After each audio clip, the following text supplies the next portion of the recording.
Secretário, falar de trânsito, aquela região ali do Trevo do Catuaí, né? Principalmente aquela região agora nesses últimos dias é o grande gargalo ali de congestionamento onde abrange toda aquela região.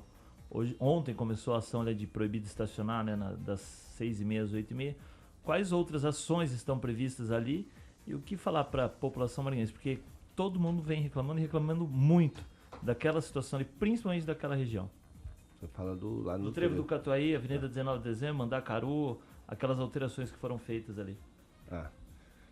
O Trevo do Catuaí é uma obra que foi pedida pela própria população, a necessidade.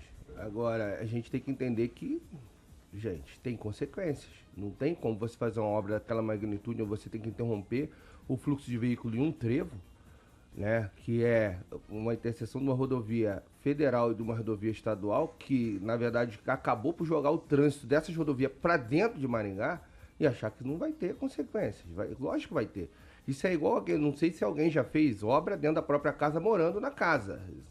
O transtorno que isso gera. Então, assim, é um transtorno momentâneo? É. E aí eu me pergunto, mas quando vai estar. Qual é a solução? É o trevo. A solução é terminar a obra.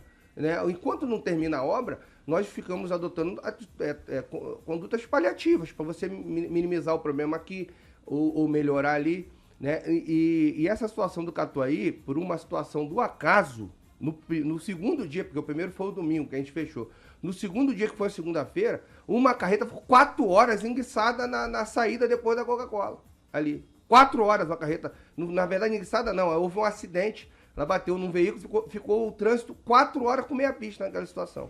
E aí, deu um nó na cidade inteira, naquela região ali. Deu um nó. E todo mundo achando que aquele nó era por conta das intervenções que foram feitas no trânsito, quando na verdade não foi. E aí, você depois dessa carreta, olha só, como o acaso tem que acontecer, ele acontece, depois que aquela carreta desobstruiu a pista, uma outra vem e enguiçou. Sequencialmente, ela ficou 4 horas até tirar por causa do acidente, uma outra enguiçou. E o trânsito ficou quase que o dia inteiro ruim. Nos outros dias, seguisse uma sequência de trânsito, não vou dizer tranquilo, mas é normal. Dentro daquela situação, a ponto de pessoas chegarem e me relatar que está melhor o trânsito do que quando era com trevo.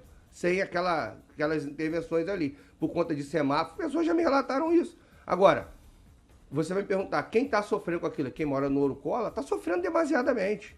Quem mora ali no Jardim Olímpico está sofrendo demasiadamente.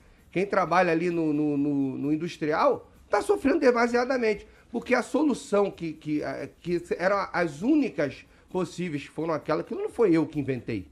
Ali foi, na verdade, é um processo que já vinha da outra gestão, porque era uma coisa que estava em andamento, a obra, e foi um projeto definido por engenharia, por engenheiros de trânsito, engenheiros civis que estudaram aquela situação e foram as rotas que definiram como as menos impactantes. Porque se você mantém a Paranavaí em mão dupla, e uma carreta enguiça na Paranavaí em mão dupla, ia ser pior ou melhor do que está, do jeito que está? Se a carreta enguiçar lá hoje com ela em mão simples, você vai ter outra pista para você conseguir continuar trafegando.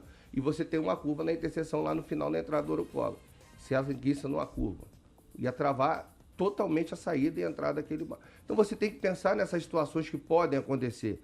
Né? Então, por isso que foi, às vezes você tem um impacto maior, você aumentou, obviamente, porque o impacto para os moradores do Ouro Cola não é na volta para casa. Na volta para casa está tranquilo, eles voltam pela Paranavaí. O problema é a saída, que eles obrigatoriamente têm que ir lá naquele trevo do Posto Juninho, ali na Coca-Cola, para poder acessar a Avenida Colombo para o lado que eles entenderem. Esse é o sacrifício maior que eles estão fazendo. E quem mora ali no Jardim Olímpico, como teve um bloqueio da Rua Olímpica atrás ali também, tem o pessoal que tem oficina de carreta ali, está sofrendo um pouco. Tem um monte de gente sofrendo, aqueles estabelecimentos comerciais que tem do outro lado da pista estão sofrendo. Gente, é uma situação que assim, não tem como você equacionar isso de uma hora para outra. E aí você adota condutas paliativas. Por exemplo, tem gente que está, né, transitando, fugindo por outros acessos. Nós estamos estudando, junto ao DENIT, que a gente não tem como lá meter a marreta e fazer isso, algumas aberturas no contorno norte. Porque se você permite ali uma saída no contorno norte, na Mandacaru, você permite uma saída, por exemplo, lá na Franklin ou na Guaiapó, você faz com que essas pessoas comecem a usar o contorno norte como alternativa também, para desafogar o trânsito da Colombo, entre outras situações. E um paliativo é esse, né? Você falou, é você abrir essa faixa na Mandacaru e na 19, uma terceira faixa, nos horários de pico. Na Mandacaru tá tranquilo, estamos finalizando a sinalização para poder abrir. A 19 fica um pouco mais complexo, que eu estive lá pessoalmente, você precisa garantir segurança, você não pode chegar lá, vou abrir uma via aqui, aí você faz uma situação insegura. Você precisa de uma medida numa barra de rolar, vai precisar criar um espaço de 25 centímetros na via. Isso vai determinar que os pontos de ônibus que tem na 19, a gente vai precisar cortar ali um meio-fio, um pedaço, recuar um pouco aquele meio-fio, para aí sim a gente ter a abertura e a largura que precisa para criar essa terceira via durante esse período. Então ali vai demorar mais um pouquinho, porque é uma situação que não fica só a cargo da mobilidade. A mobilidade não faz obra. Ou a gente vai precisar da infraestrutura ou da própria Secretaria de Obras fazer essa intervenção. E aí a gente vem e sinaliza. O nosso trabalho com relação a vias é sinalização, é fluência, essas situações. Agora, asfaltar, isso é com a infraestrutura. Obras, aí é com a obra, dependendo da magnitude, a infraestrutura.